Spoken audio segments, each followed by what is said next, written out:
के मन से मिटैहा, संगे सैया के बगिया सजैहा। ए जानू लिबाज में हमरा से मिले अइहा। ए जानू मिक्स बाय जे पवन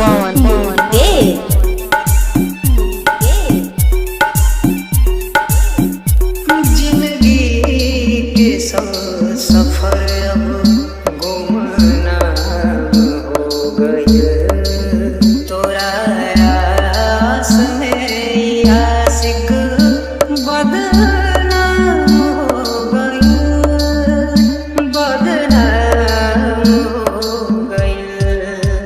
मोरा अंतिम विदाई में अइहा, सपनों में नया सुबह बइहा।